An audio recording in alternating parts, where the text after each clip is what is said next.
Bonjour tout le monde, aujourd'hui on se retrouve dans une nouvelle vidéo qui est plutôt dédiée aux débutants. Donc ça va être une vidéo avec quel matériel faire ses fonds quand on débute le coloriage ou quand on débute justement les fonds. Donc moi je vais avoir trois types de matériel à vous conseiller. Donc je vous ferai une vidéo détaillée sur chaque matériel pour vous montrer comment est-ce qu'on les utilise. Et dans cette vidéo aussi, je vous parlerai tout simplement des trois types de matériel et je vous inclurai des petits coloriages que j'ai fait avec ces différents matériels en fond. Donc tout d'abord, le matériel que je trouve pour moi le plus adapté pour faire des fonds quand on débute, ce sont les pastels secs. Donc là, j'ai une boîte de pastels secs Campus et ceux de chez Action. Donc ceux de chez Action, moi je les trouve pas trop mal. Je sais que certaines personnes les trouvent pas tip top. Et j'ai également ceux de Lidl. Mais vous savez, ils font souvent des semaines loisirs créatifs. Et donc c'était à ce moment-là que je me les étais procurés. Donc celle de chez Action, donc il y a 24 couleurs. Et vous voyez, il y a des teintes assez...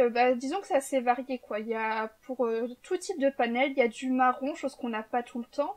Il y a différentes teintes de vert, de bleu, de violet, de rose, etc. Donc vous voyez, on trouve vraiment son bonheur et vous avez vu, j'ai déjà bien creusé dedans. Donc voici pour ceux de Action.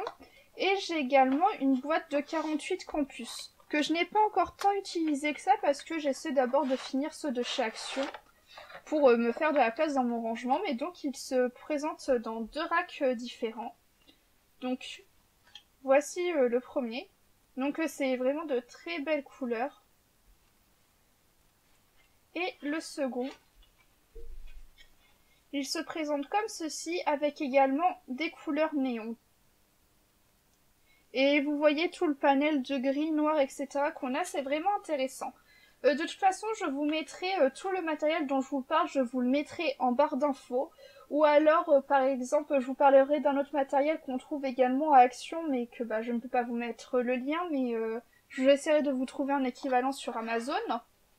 Donc pour moi, c'est vraiment le matériel le plus adapté pour faire ses fonds quand on débute, parce que si on fait une bêtise, c'est facilement rattrapable, c'est assez léger au niveau de la couleur, donc du coup ça permet d'apprendre à doser, etc., à faire des mélanges de couleurs.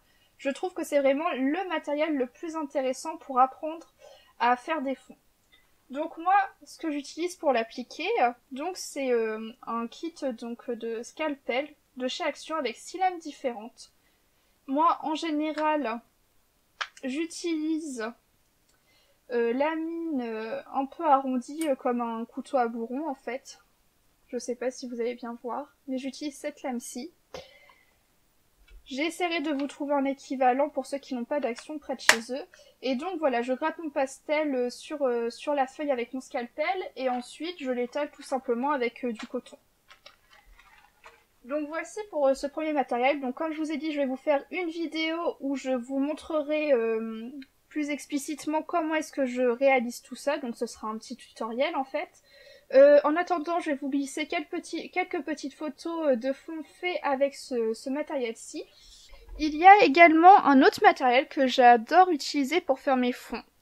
Ce sont les gelatos. Donc là, moi j'ai une boîte de 12 qui permet déjà de faire pas mal de mélanges, de dégradés, etc. Donc je trouve que c'est une bonne boîte pour commencer et apprendre à utiliser les gelatos. Et ce mois-ci est également sortie une vidéo, si je ne dis pas de bêtises, sur la comparaison entre les gelatos et les Silky Twister, qui sont donc des dupes en fait des gelatos. Donc vous voyez avec des couleurs différentes mais qui permettent également de faire des dégradés. Donc je vous laisserai aller voir cette vidéo si elle vous intéresse. Et donc, en fait le gelatos, ça se présente comme ceci, un peu sous forme de rouge à lèvres en fait, et vous appliquez ça sur votre papier directement. Et vous pouvez soit l'estomper à l'eau, donc avec un pinceau à réservoir d'eau ou un pinceau classique, ou avec de l'essence sans odeur, ou bien à sec, avec votre doigt. Donc ça c'est propre à chacun. Vous pouvez aller voir justement cette vidéo de comparaison entre les gelatos et les Silky Twister, comme ça vous allez un peu voir comment on peut les appliquer. Et je vous glisse également quelques photos de fond réalisées au Silky Twister. Et enfin, le dernier matériel que j'adore utiliser, ce sont donc les Neocolor 2. Parce que oui, il y a les Neocolor 1 qui ne sont pas aquarellables et les Neocolor 2 qui eux sont aquarellables. Donc moi j'ai une boîte de 15 et j'adore utiliser ce matériel-ci. Donc je sais que certains ont du mal à l'utiliser au début, mais moi je sais que ça ne m'a jamais posé de problème. Donc je vous ferai également une vidéo à ce sujet-ci. Et j'ai également les Aquacolor. Je crois que je vous avais fait une vidéo de comparaison également entre ces deux matériels, qui sont également des dupes de Caran d'Ache. Donc là c'est la marque Lyra. Et j'ai une boîte de 24, donc qui est quand même assez conséquente et qui permet également de faire de beaux dégradés avec une belle gamme de marrons, chose que je n'ai pas dans les Neocolor, je n'ai que 2 marrons. Et vraiment j'adore utiliser ce type de matériel, que ce soit pour faire des fonds ou pour faire des petits détails. C'est vraiment un matériel que j'adore énormément. Donc voilà, pour ma part ce sont vraiment les 3 types de matériel que je vous conseille pour tout simplement débuter vos fonds. Disons que je vais vous conseiller en priorité plutôt les pastels secs, parce que pour moi c'est vraiment le plus facile à rattraper en cas d'erreur, etc. Et je sais qu'il y a 2 écoles, il y a ceux qui préfèrent les Neocolor et les Gelatos. Pour moi ce ne sont pas des produits comparables, parce que je trouve pas que ça fasse le même rendu. Mais par contre j'ai plus de facilité à maîtriser les Neocolor que les Gelatos, et je sais que pour certains c'est l'inverse.